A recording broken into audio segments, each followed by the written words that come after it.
As a lifelong supporter of Israel, it has become clear to me the Netanyahu coalition no longer fits the needs of Israel after October 7th. The world has changed radically since then, and the Israeli people are being stifled right now by a governing vision that is stuck in the past. Nobody expects Prime Minister Netanyahu to do the things that must be done to break the cycle of violence, to preserve Israel's credibility on the world stage, and to work towards a two-state solution. If he were to disavow Ministers Smotrich and Ben-Gvir and kick them out of his governing coalition, that would be a real meaningful step forward. But regrettably, there's no reason to believe Prime Minister Netanyahu would do that. He won't disavow Ministers Smotrich and Ben-Gvir in their calls for Israelis to drive Palestinians out of Gaza and the West Bank. He won't commit to a military operation in Rafah that prioritizes protecting civilian life. He won't engage responsibly in discussions about a day-after plan for Gaza and a longer-term pathway to peace. Hamas and the Palestinians who support and tolerate their evil ways, radical right-wing Israelis in government and society, President Abbas, Prime Minister Netanyahu. These are the four obstacles to peace, and if we fail to overcome them, then Israel and the West Bank and Gaza will be trapped in the same violent state of affairs they've experienced for the last 75 years. These obstacles are not the same in their culpability for the present state of affairs, but arguing over which is the worst stymies our ability to achieve peace. Given the complexity and gravity of this undertaking, many different groups have a responsibility to see it through. The Palestinian people must reject Hamas and the extremism in their midst. They know better than anybody how Hamas has used them as pawns, how Hamas has tortured and punished Palestinians who seek peace. Quite frankly, I haven't heard enough Palestinian leaders express anguish about Hamas and other extreme elements of Palestinian society.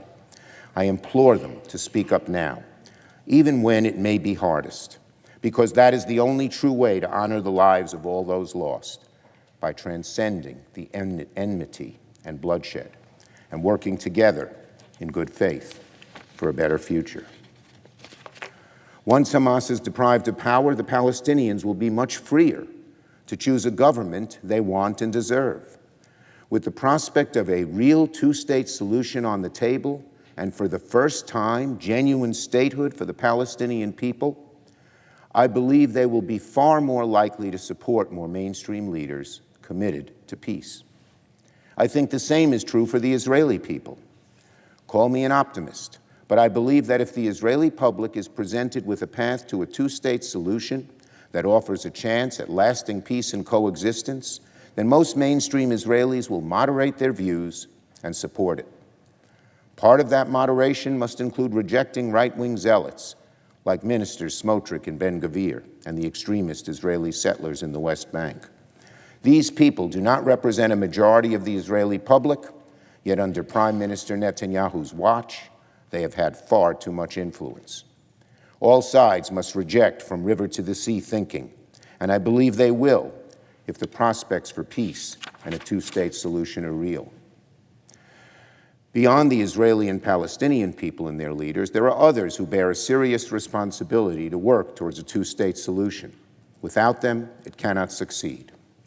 Middle Eastern powers like Saudi Arabia, the United Arab Emirates, Egypt, Jordan, other mainstream Arab states can have immense power and influence with the Palestinians.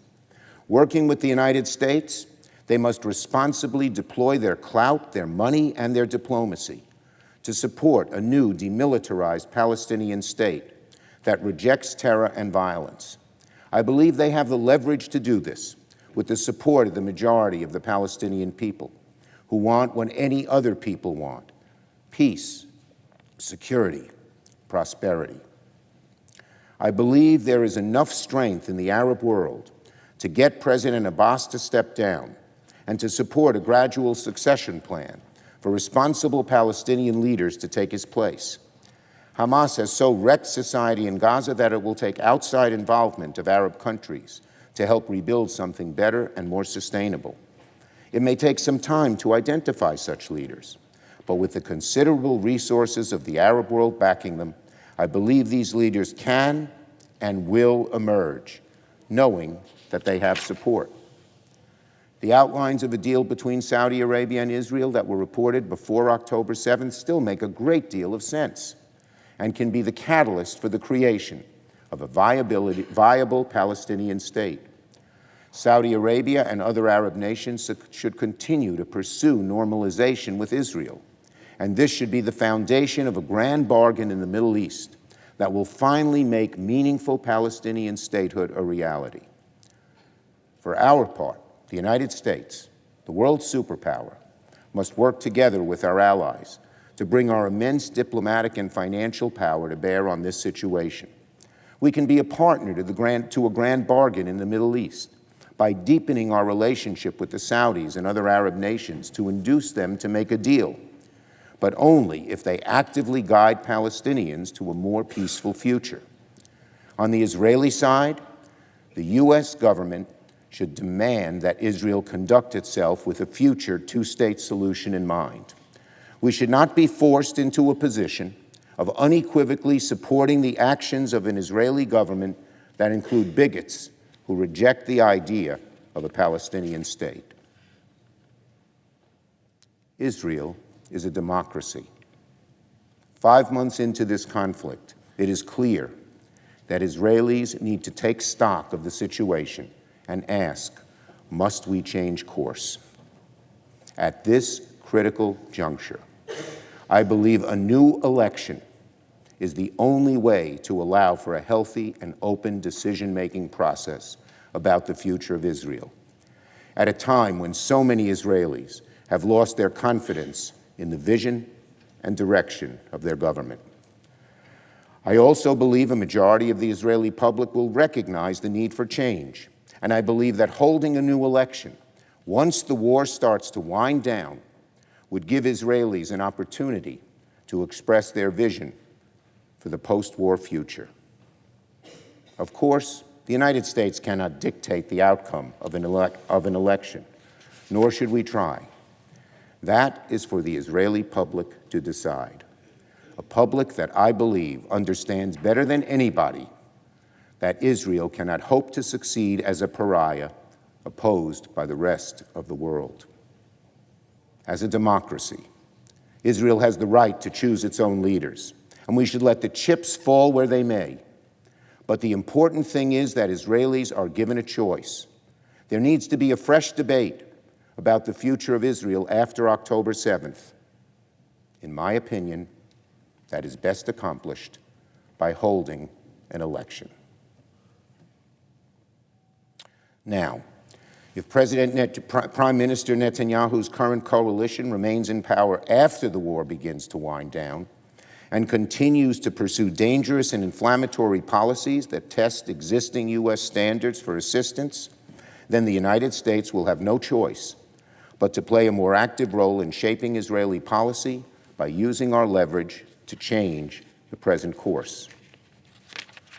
The United States' bond with Israel is unbreakable, but if extremists continue to unduly influence Israeli policy, then the administration should use the tools at its disposal to make sure our support for Israel is aligned with our broader goal of achieving long-term peace and stability in the region. I believe this would make a lasting two-state solution more likely. Now, I know that there are many on both sides who question how we can discuss peace at a moment like this.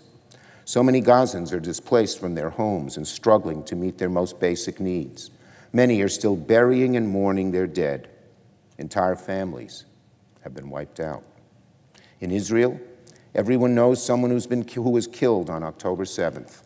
So many Israelis feel that people around the world have no respect for the grief and rage unleashed by Hamas's vicious attack. So, is there real hope for peace and a two-state solution? In the face of this atrocity, who could blame even the most hopeful among us for hardening their hearts, for giving up on the possibility of peace? for giving in to the hate. I seek my inspiration in the example of leaders who've come before us and worked for peace in the face of extreme circumstances. Some of Israel's greatest warriors and security experts have been staunch advocates for peace because they understand better than anybody that it's essential to Israel's security. David Ben-Gurion, Yitzhak Rabin, Ehud Barak, all of them sought peace with the Palestinians. On the Palestinian side, we don't have to look very far back to see a model of responsible leadership, Salam Fayyad, the former prime minister of the Palestinian Authority, who was clear in his condemnation of violence against the Israelis. And for the Arab leaders of today, may they find inspiration in Anwar el-Sadat of Egypt and King Hussein of Jordan, who had the courage and vision to seek peace with Israel. Before October 7th, things were moving in the right direction. The United Arab Emirates and Saudi Arabia both were on the path to normalization with Israel and with conditions that would greatly benefit the lives of the Palestinian people. Many believe that Iran motivated Hamas to disrupt this process, and indeed there have been setbacks since October 7th. But recent talks between Arab and American leaders suggest the desire is stronger than ever now to find a path forward. Arab leaders cannot lose their stomachs for peace now at this critical inflection point. They must continue to pursue the path to normalization with Israel, and the U.S. should use all of its power to influence and bring them to the table and make them cooperate constructively.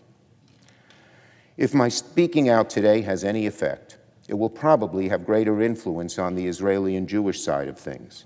But if this conflict is to be resolved, we need comparable Palestinian and Arab leaders to also speak responsibly to their people about the path forward to peace. Now is the time for courageous leadership. After Israelis and Palestinians have experienced so much horror and loss of life, to not have something meaningful come out of this war would be doubly tragic.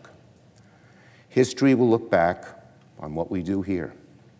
Are we prepared together to have the courage to make an all-out push to bring about peace once and for all? To bring to this conflict what Dr. Martin Luther King Jr. called the fierce urgency of now, to end the cycles of tragedy and of pain. I've always said that when horrific things happen, some turn inwards and let their grief consume them, while others light a candle and turn their grief into power. They are able to see hope in the darkness. In Scripture, we read about how God created the world from an infinite void, that out of the greatest darkness can come the greatest light. I hope and pray that from the brutal slaying of Israelis by Hamas and the harrowing civilian toll in Gaza, that a two-state solution where Jews and Palestinians can live in peace will prevail. I know I'm not alone in this prayer. There are right now Palestinians in Gaza, some of whom are still pulling dead family members from the rubble, who are defying Hamas and their murderous ideology and calling for a pathway to peace. There are right now some families of the victims of October 7th in Israel who have been calling for peace, asking their government to transcend the cycle of bloodshed and revenge. If they can find in their hearts a path to peace, then surely we can also. From the ashes, may we light the candles that lead to a better future for all.